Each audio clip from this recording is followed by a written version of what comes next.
Il est important, avant d'envisager une rhinoplastie, de bien comprendre les différents temps de cicatrisation. Ceci afin de ne pas ressentir de frustration sur un résultat qui tarderait à se mettre en place.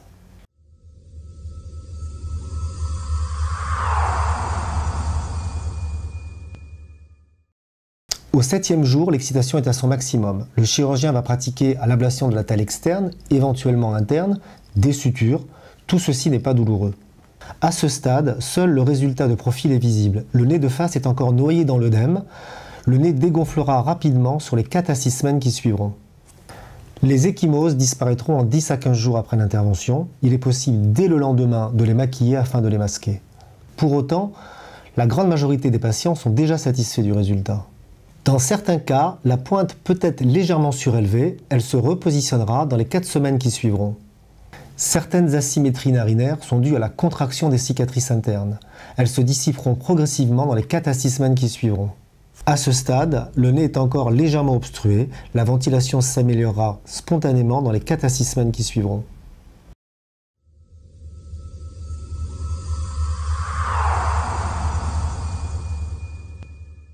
Le résultat commence à se mettre en place, le nez est dans une phase de rigidité maximum, l'impression est celle d'un nez en cire qu'on aurait apposé sur le visage, un nez sans aucune expression.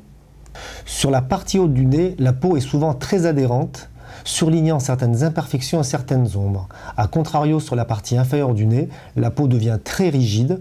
L'assouplissement débutera seulement à partir de la 6e semaine pour se poursuivre jusqu'à 10-12 mois, en fonction de la qualité de la peau, les peaux épaisses mettant plus de temps que les peaux fines à s'assouplir.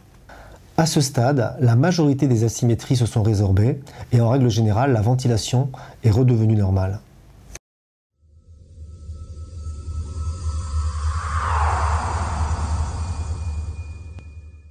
À ce stade, il est déjà possible de faire un premier point sur le résultat morpho-esthétique et fonctionnel du nez. La grande majorité des patients est satisfait du résultat. Pour autant, l'expérience montre que le résultat va encore s'améliorer sur les 10 à 12 mois qui suivent. Dans certains cas de fibrose majeure, notamment sur les peaux épaisses qui tarderaient à se résorber, le chirurgien proposera une injection de produits cortisonnés afin d'accélérer le processus de cicatrisation.